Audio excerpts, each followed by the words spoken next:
We're going to talk about the major scale, its associated chords, and the associated arpeggios. So anytime you're dealing with a major scale on a guitar, you don't necessarily need to bother yourself with the names of the notes. Of course, it's always good to know that, but really what you want to familiarize yourself with is the pattern of notes. So for example, if we're playing an E, which is your open top string on your guitar if you're in standard tuning, and let's say that we wanted to play the E major scale and we just wanted to play it all on one string.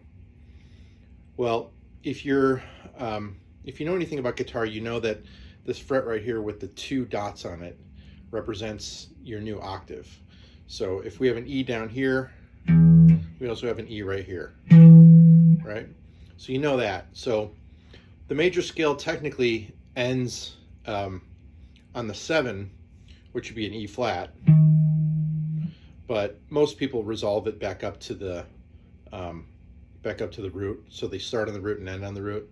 So for example, if you wanted to play an E major scale, that sounds incomplete, right? You resolve it, right? So you start on E, you come back to the E. So, but if we wanted to play it all on one scale, we play it like this.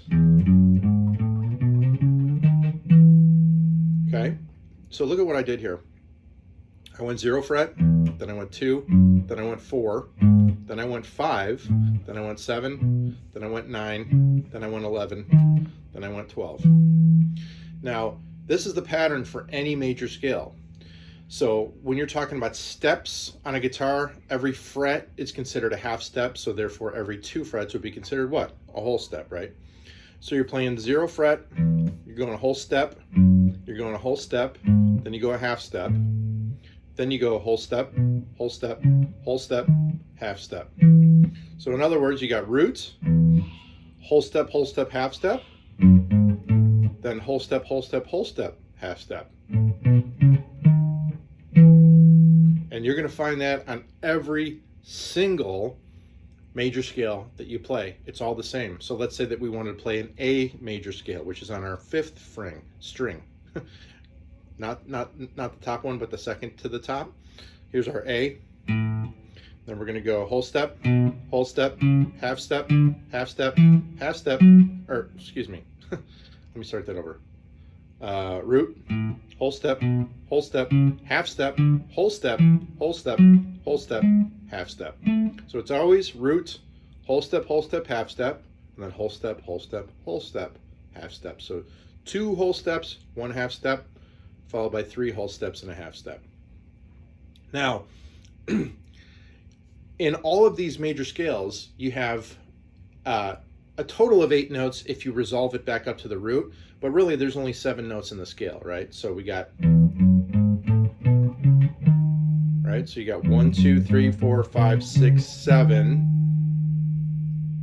or on your A string, 1, 2, 3, 4, 5, 6, 7. But again, like I said, we like to resolve it back up to the root. So it's not 8, it's back up to the 1. So 1, 2, 3, 4, 5, 6, 7, 1. Now you will hear people call it 8, and you'll hear people call this a 9 instead of a second again, but it's really a second. So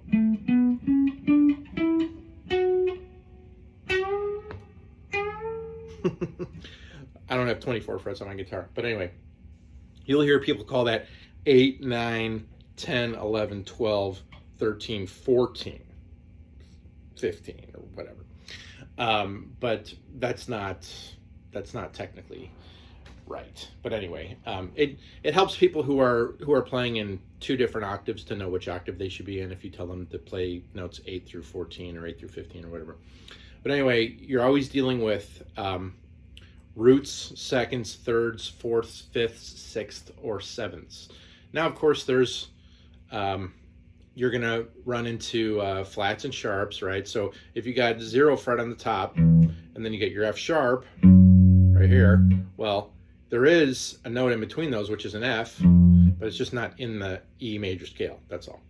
So anyway, Now we're going to talk about the corresponding chords that are associated with this. So whenever you're playing an E, for example, like whenever you play your root on the major scale, of course the root is always a major chord, right? That makes sense. E major chord, E major scale, right? So whatever scale you're playing, that chord is associated. If you're playing the E minor scale, then you start with an E minor.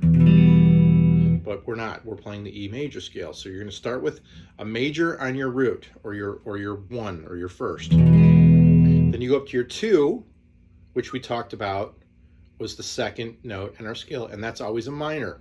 Okay, so from E major to F minor. Then our 3rd is always a minor as well. Our 4th is a major. The 5th is usually a major, or some people will go to the 7th, depending on what type of style you're going for. So you can do a major, or that's actually a dominant 7th. It's like a major dominant 7th. Your 6th is always a minor. Always, always, always a minor, because that's your relative minor. 7th is a weird one. It's like a diminished flat 5th. And then back up to your root, which of course is a major. It has to be.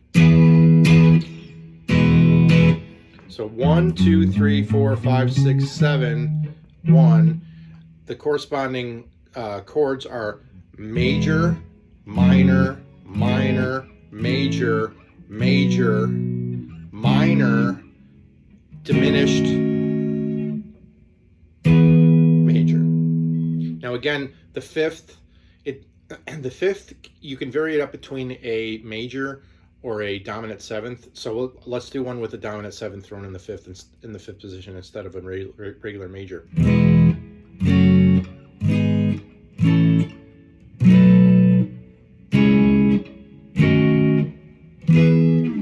That's really for like your jazz, when you're dealing with the dominant 7th. It doesn't sound as good, and it's a bluesy chord. So in general, you're doing major, minor, minor, major, major, minor, diminished, major. So now let's deal with our arpeggios, right? And now we're going to go down. We're going to start with our E up here, and we're going to do our major arpeggio. And you're playing 1, 3, 5, 7. That's all you're doing, right? So in just about any arpeggio, you're just playing the odd number notes in the scale. So again, you have 7 notes in your scale, which is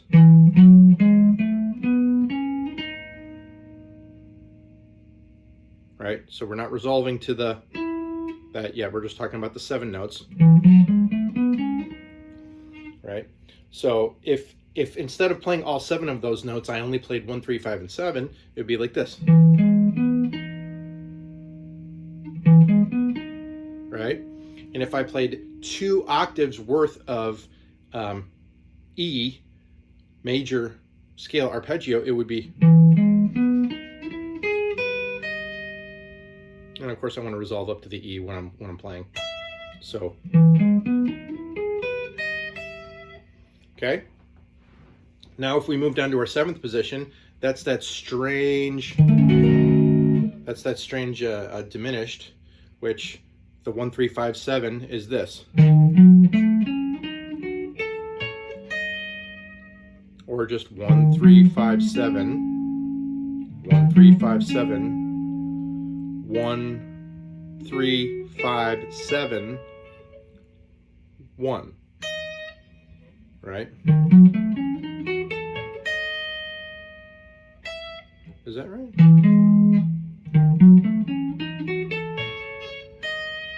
Oh, okay. Anyway.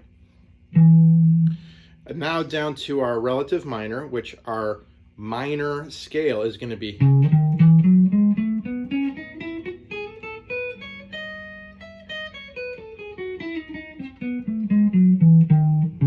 That's a scale. Let's just do the arpeggio, the 1, 3, 5, 7.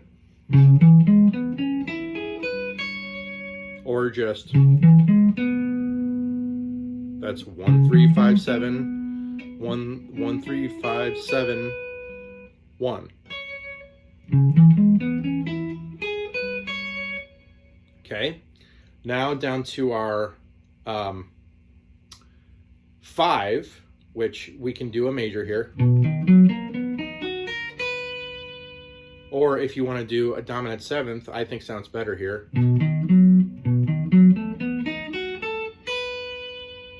And again, we're just playing 1 3 5 7 1 3 5 7 1 3 5 7 1. Or if you wanted to do the major, 1 3 5 7 1 3 5 7 1. Now down to our 4, which is always a major. Same exact pattern that I was doing here.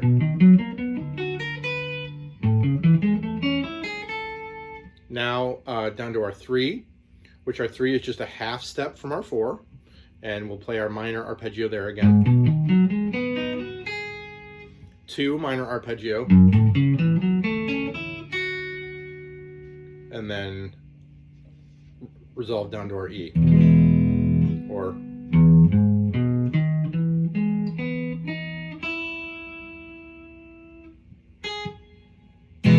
so again, root is going to be major, 2 is going to be minor, 3 is going to be minor, 4 is going to be major, 5 is going to be major or dominant 7th, 6 is going to be minor, 7th is going to be diminished flat 5th, and back up to our root for a major.